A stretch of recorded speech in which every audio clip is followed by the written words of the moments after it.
Hello everyone. तो कैसे हो आप लोग? अभी तक डॉकर की सीरीज़ में ये हमारा जो चल रहा है वो क्या चल रहा है, वो हमारा डेवऑप्स की सीरीज़ चल रही है। ठीक है। और होप सो ये आप लोगों को काफ़ी ज़्यादा पसंद आ रही होगी ये चीज़। और कोई भी प्रॉब्लम है तो आप बता सकते हो कमेंट में। ठीक है। तो आज जो हम देखने वाले हैं वो मैं थोड़ा सा वर्क फ्लो समझा दूं कि कैसे और क्या हम देखने वाले हैं आगे। इस चीज़ को समझने से ये होगा हमारे बेनिफिट कि आप लोगों को क्लियर रहेगा कि हमें ये टॉपिक्स हैं डॉकर में और हमें क्या पढ़ना है और कितने डेप्थ में पढ़ना है। ठीक है। तो चलो स्टार्ट करते हैं। ये चीज़ आप देख पा रहे होंगे। सबसे फर्स्ट जो मैंने इंक्लूड किया है वो है बेसिक्स। ठीक है। यहाँ अगर आप देखो तो मैंने इंक्लूड किया है बेसिक्स, जिसमें कि मैंने कमांड लिखा है और रिक्वायरमेंट्स लिखी हैं। और पिछले 8 से 10 लेक्चर में मैंने ऑलरेडी सारा कुछ कवर कर रखा है। तो आप अगर नहीं देखे हो तो देख लेना वो चीज़। ठीक है। तो बेसिक कमांडिंग एंड रिक्वायरमेंट की डॉकर मुझे अगर यूज़ करना है तो किस किस चीज़ की रिक्वायरमेंट लगती है मुझे। ठीक है। और कमांड्स क्या क्या हम बेसिक कमांड्स यूज़ करते हैं। समझ आ गई चीज़ें? ठीक है। आगे अगर हम देखें तो सेकेंड चीज़ क्या है मेरे पास। सेकेंड चीज़ जो मैंने इंक्लूड किया है वो है डॉकर की आर्किटेक्चर। ध्यान से देखना।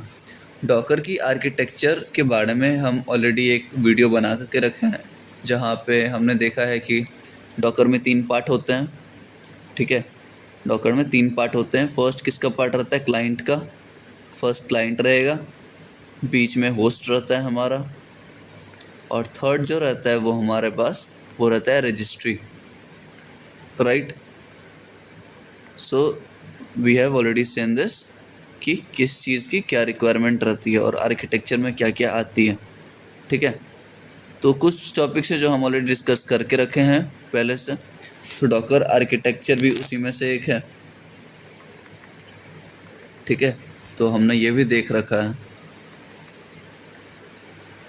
थर्ड चीज़ जो हमारे पास है वो है वर्क फ्लो। ठीक है। वर्क फ्लो की अगर मैं बात करूं तो आपको याद है पिछले लेक्चर में हमने डिस्कस करा था कि फॉर एग्जांपल मुझे डॉकर में करना क्या है। डॉकर का मेन पर्पस क्या है? मेन पर्पस ये है, मेरा इमेजेस बनते थे। ठीक है। इमेजेस से कंटेनर बनते थे और कंटेनर के अंदर घुस के हम अपना कोड लिखते थे। ठीक है। आज वापस से हम वो डिस्कस करेंगे, बट मुझे ये पता होनी चाहिए कि सबसे पहले हम इमेजेस बनाते हैं। इमेजेस क्या होती हैं? इमेजेस को हम एक ऑपरेटिंग सिस्टम का एक क्लोन बोल सकते हैं, या फिर आप उसका एक कॉपी बोल सकते हो ऑपरेटिंग सिस्टम का। वो इमेजेस हो गई। सेकेंड चीज़ कंटेनर्स। इमेजेस की हेल्प से हम कंटेनर्स बनाते हैं। कंटेनर क्या होता है? A kind of operating system. ठीक है। और ये ऑपरेटिंग सिस्टम बनाने के बाद हम उसमें कोड लिखते हैं और पब्लिश करते हैं कहाँ पे? डॉकर रजिस्ट्री पे। ठीक है। तो ये टॉपिक जो हमारे पास है ना, थर्ड वाला, किधर है? Work flow and images and container. तो ये भी हमने ऑलरेडी देख रखा है। समझ आई चीज़ें? ये चीज़ भी हमने देख रखी है ऑलरेडी। आगे बढ़ते हैं, मैं क्लियर कर लूँ थोड़ा सा। और फोर्थ चीज़ जो है हमारे पास वो है गेटिंग इमेजेस। तो मैंने अभी समझाया है कि सबसे पहले मुझे इमेजेस की रिक्वायरमेंट पड़ेगी। सबसे पहले मुझे इमेजेस की रिक्वायरमेंट पड़ेगी। तो इमेजेस को लाने का 2 तरीका है मेरे पास। इमेजेस को गेट करने का 2 तरीका है। या तो मैं पुल कर लूँ। पुल कहाँ से करना है? डॉकर रजिस्ट्री से।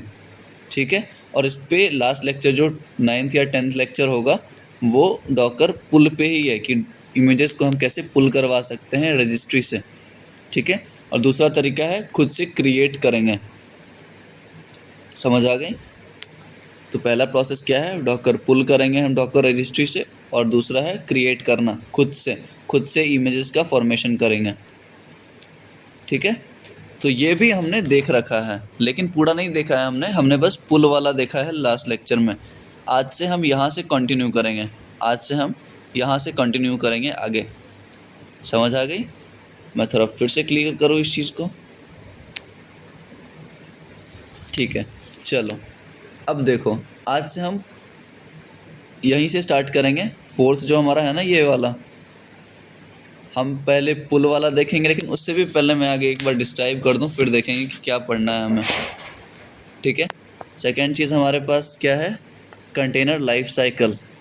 कंटेनर लाइफ साइकिल, देखो हर चीज़ की एक लाइफ साइकिल होती है, कैसे वो काम करता है।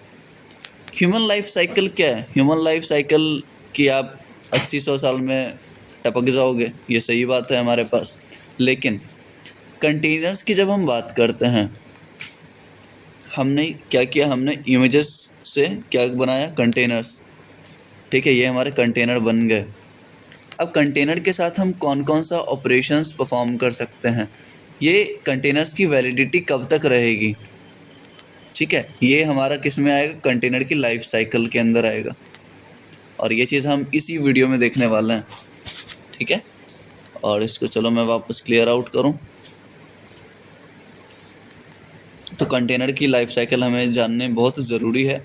तो इमेजेस को गेट करने से पहले मैं किसकी बात करूंगा, कंटेनर की लाइफ साइकिल। और मैं चाहता हूँ ये सारी चीज़ें अलाइंड रहें ताकि आपको अच्छे से समझ आए। ठीक है, तो आज हम ये डिस्कस करेंगे कंटेनर की लाइफ साइकिल, शायद वो नेक्स्ट लेक्चर में हो। आगे बढ़ते हैं, तो इतना तक हमने देख लिया। फिर आता है कॉन्सेप्ट वॉल्यूम माउंटिंग क्या होता है और हम इसका क्यों यूज़ करते हैं। वॉल्यूम माउंटिंग क्या होता है और हम इसका क्यों यूज़ करते हैं, ये बहुत ही अच्छा कॉन्सेप्ट है। और मैं अभी एक ओवरव्यू दे दूं क्या, चलो। वॉल्यूम माउंटिंग हम क्यों करते हैं, अगर आप लैपटॉप पे काम कर रहे हो, ठीक है, ये रहा मेरा सिस्टम जहाँ पे हम अपना कोड लिखेंगे, एडिटर, सिस्टम एडिटर्स मान लो इसको। और सेकंड चीज़ मेरे पास क्या है, मेरे पास कंटेनर है जो हम क्रिएट करेंगे। ठीक है, तो आप जब भी कुछ अपने लैपटॉप पे लिखते हो, अपने एडिटर पे लिखते हो, और आप चाहते हो जो मैंने यहाँ लिखा है वो ऑटोमेटिकली यहाँ पे लिखा जाए, तो इस प्रोसेस को जब हम कैरी आउट करेंगे तो उस प्रोसेस का नाम है वॉल्यूम माउंटिंग। ठीक है, इसको डिटेल में बाद में देखेंगे। और आ जाओ आगे बढ़े अपन। तो इसके बाद वॉल्यूम माउंटिंग के बाद है डॉकर कंपोज। डॉकर कंपोज काफ़ी ज़्यादा इंटरव्यू में पूछी जाने वाली चीज़ें हैं, और इसमें क्या होता है इसका भी मैं एक ओवरव्यू दे देता हूँ। डॉकर कंपोज में ये होता है कि जैसे मान के चलो मैं क्या कर रहा हूँ, मैं अभी इमेजेस बना रहा हूँ। मैंने अभी इमेजेस बनाया, फिर कंटेनर्स बनाया। अभी तक हम देखे नहीं है कैसे क्या बनाना है, बट मैं ओवरव्यू बता रहा हूँ। आपने इमेजेस बनाया, फिर इमेजेस से कंटेनर्स बनाए, फिर कंटेनर्स को आप रन करोगे, कंटेनर्स चलाओगे, उसके अंदर कोड लिखोगे। तो ये जो प्रोसेस है ना, ये प्रोसेस कहीं ना कहीं जाके बहुत कॉम्प्लेक्स हो जाता है डेवलपर्स के लिए। ठीक है, बहुत कॉम्प्लेक्स हो जाता है हमारे लिए। तो इसका एक अल्टरनेटिव हम बोल सकते हैं डॉकर कंपोज। डॉकर कंपोज के आने से क्या हुआ ना कि ये क्या करता है, ये इमेजेस भी बना देगा मेरा खुद, ये कंटेनर्स भी बना देगा, और उसको रन भी कर देगा। समझ आई चीज़ें। तो ये तीनों काम एक साथ करता है परफॉर्म। तो ये हेल्प मिलता है मुझे डॉकर कंपोज से। समझ आ गई। चलो आगे बढ़ते हैं। इसके बाद हमारे पास है मेक सर्विसेज विथ यामल। ये डॉकर कंपोज का ही एक पार्ट है, जहाँ पे डॉकर कंपोज का टॉपिक देखने के बाद हम ये देखेंगे कि हम अपने कैसे कोई भी सर्विस चलाना है। सर्विस मतलब आप नोड.js में या बैकएंड में कुछ कोड लिख रहे हो, ठीक है, और आप रिएक्ट पे कुछ कोड लिख रहे हो, तो आप ये चीज़ें जो है वो कंटेनर्स के अंदर कैसे परफॉर्म कर सकते हो, कंटेनर्स के अंदर कैसे लिख सकते हो और कैसे वो रन करेगा। हम लोकली इंस्टॉल नहीं करेंगे, हम कंटेनर्स के अंदर चलाएंगे। ठीक है, इतना समझ आ गया हमें। चलो आगे बढ़ो। इसके बाद हम देखेंगे communication between containers. For example मेरे पास दो कंटेनर्स हैं, ठीक है, वो आपस में कम्युनिकेट करना चाहते हैं। ये नोड.js का है मेरे पास और ये MongoDB का कंटेनर है। ठीक है, ये दोनों आपस में कम्युनिकेट करेंगे तो कैसे कर सकते हैं, इसके भी दो प्रोसेस हैं, वो हम बाद में देखेंगे, अभी डिस्कस नहीं करूँगा मैं। ठीक है, इसके बाद जो हमारा कॉन्सेप्ट है वो है अपलोडिंग इमेजेस टू रजिस्ट्री। याद है आपको, जो भी हम पुलअप करते थे अपना इमेजेस वो रजिस्ट्री से करते थे, hub.docker.com। ठीक है, तो हम वहीं से सारा कुछ करेंगे परफॉर्म।